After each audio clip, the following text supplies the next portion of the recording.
kami di sini dari kelompok 1 menjelaskan tentang pengertian hukum, hukum bisnis serta bagian-bagiannya sampai dengan badan usaha. Ya, pertama kami menjelaskan tentang hukum. Ada beberapa para ahli berpendapat tentang pengertian hukum. Salah satu di antara mereka adalah menurut ST Kansil bahwa hukum peraturan yang bersifat memaksa untuk menentukan tingkah laku manusia yang ditetapkan oleh badan resmi. Selanjutnya, bagian-bagian hukum. Hukum sebagai ilmu pengetahuan yang tersusun atas dasar kekuatan pemikiran, dan hukum sebagai kaidah, yaitu patokan dan pedoman serta sikap tindak atau perikelakuan yang diharapkan.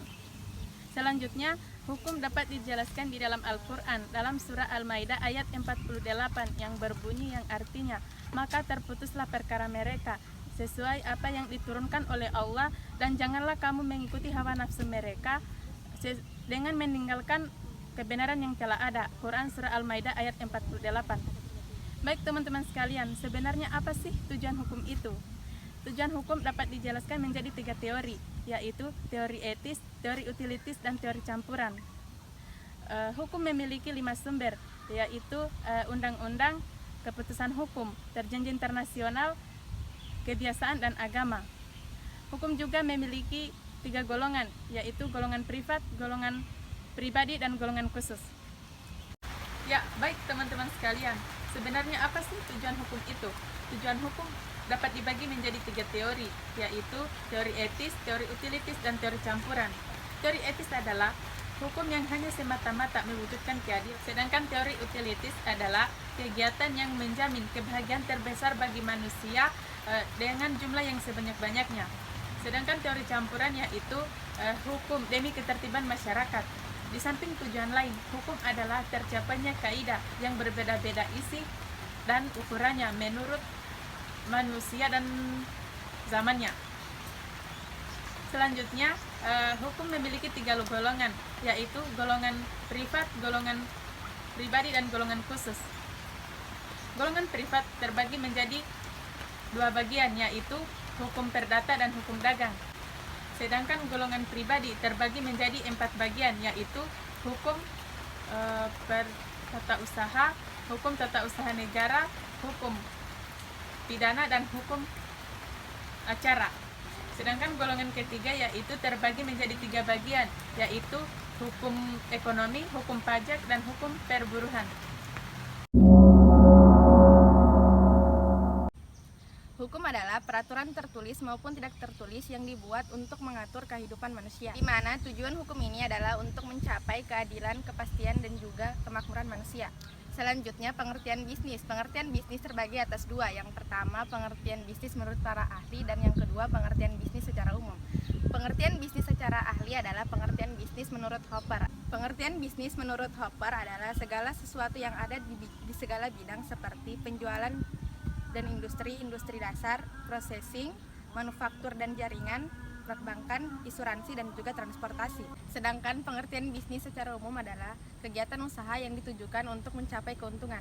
Jadi, pengertian hukum bisnis adalah seperangkat kaidah-kaidah hukum yang dibuat untuk mengatur dan menyelesaikan persoalan yang terjadi antar manusia di bidang perdagangan. Jadi, unsur terpenting dalam aktivitas bisnis itu adalah persetujuan bisnis atau perdagangan di antara para pelaku bisnis seperti pengusaha, perusahaan, konsumen, dan juga bank.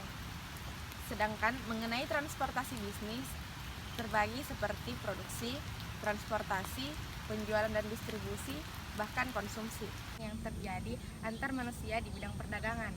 Dalam hukum bisnis terdapat sumber hukum tertulis di mana di dalamnya terdapat kitab undang-undang hukum dagang, kitab undang-undang hukum sipil, dan peraturan perundang-undangan khusus yang dibuat untuk mengatur tentang perdagangan.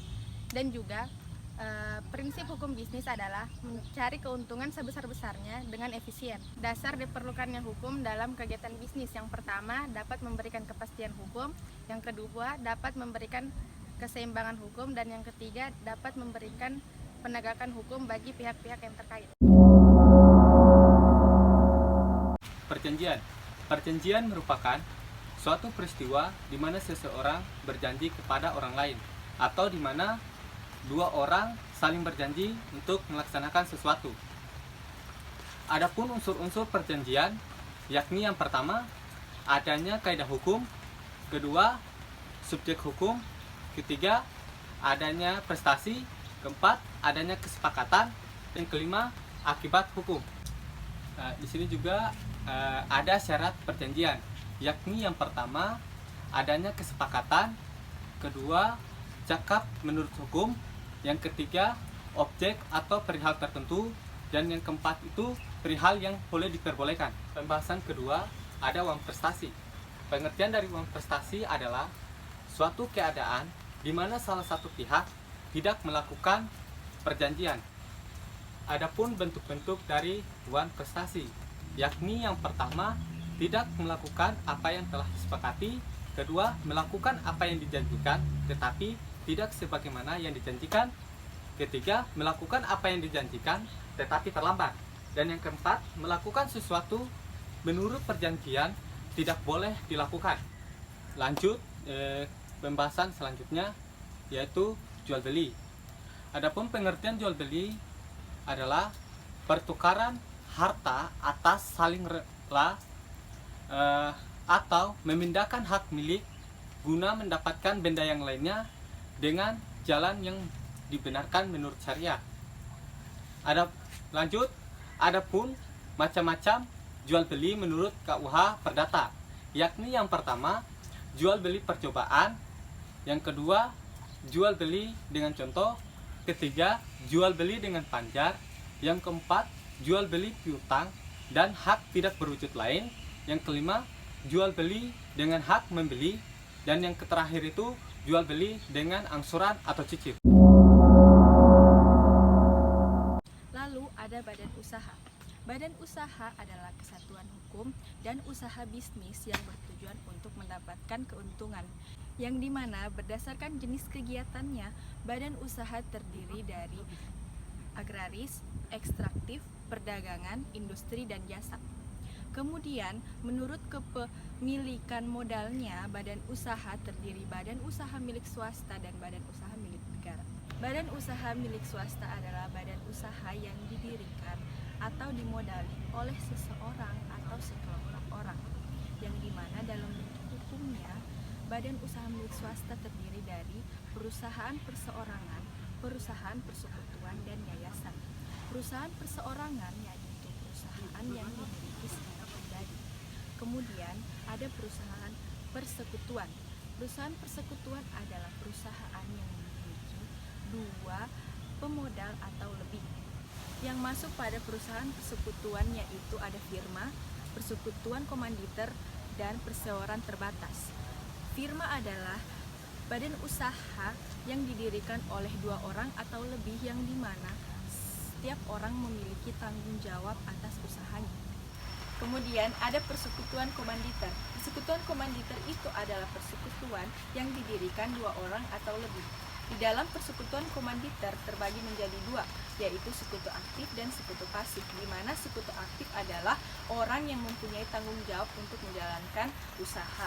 Sedangkan sekutu pasif itu hanya terbatas dalam menyetorkan sejumlah uang untuk dimodalkan di dalam usaha. Lalu ada perseroan terbatas. Perseroan terbatas itu adalah bentuk usaha yang modalnya hanya diperoleh dari hasil penjualan saham.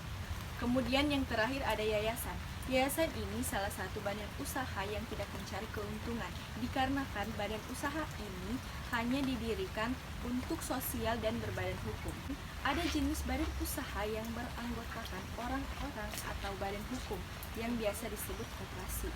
Menurut lapangan usaha, koperasi ini dibagi menjadi 4, yaitu koperasi konsumsi, koperasi simpan pinjam, koperasi produksi, dan yang terakhir koperasi serba usaha.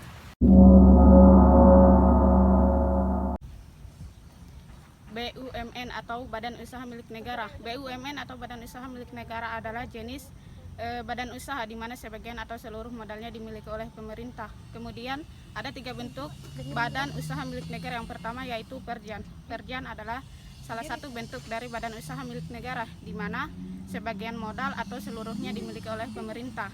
Kemudian Perjan juga fokus dalam melayani masyarakat, namun karena selalu fokus pada masyarakat dan tanpa adanya masukan untuk menanggulangi hal tersebut, maka sudah tidak diterapkan lagi. Salah satu contohnya yaitu seperti PJKA atau Perusahaan Jawatan Kereta Api. Nah, yang sekarang telah menjadi PT Kereta Api Indonesia. Nah, kemudian yang kedua yaitu Perum.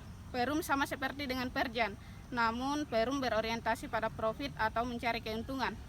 Nah, kemudian yang ketiga yaitu Persero. Persero adalah salah satu bentuk badan usaha di mana Persero ini dikelola oleh pemerintah. Nah, kemudian Persero ini beda halnya dengan Perum dan Perjan, di mana ia selain mencari keuntungan, ia juga berorientasi pada memberi pelayanan kepada masyarakat atau umum. Nah, salah satu contoh dari Persero yaitu PT Pos Indonesia, PT Perusahaan Listrik Negara, dan masih banyak lagi. Nah, kemudian lembaga keuangan bank. Dalam lembaga keuangan bank ada aktivitas pokok bank. Yang pertama yaitu aktivitas perbankan, yang yaitu adalah kegiatan funding. Yang kedua yaitu berbagai aktivitas untuk menjaga kepercayaan masyarakat. Nah, kemudian yang selanjutnya yaitu lembaga keuangan non bank. Dalam lembaga keuangan non bank ada pasar modal, pasar uang, dan koperasi simpan pinjam. Nah, kemudian yang selanjutnya yaitu bentuk-bentuk penggolongan. Dalam bentuk-bentuk penggolongan ada yang dikatakan sebagai merger, statutory, dan yang kedua yaitu akuisisi. Kemudian yang selanjutnya adalah pengkhususan perusahaan. Nah, yang pertama yaitu spesialisasi dan yang kedua yaitu diferensiasi. Baik, itu saja yang dapat kami jelaskan.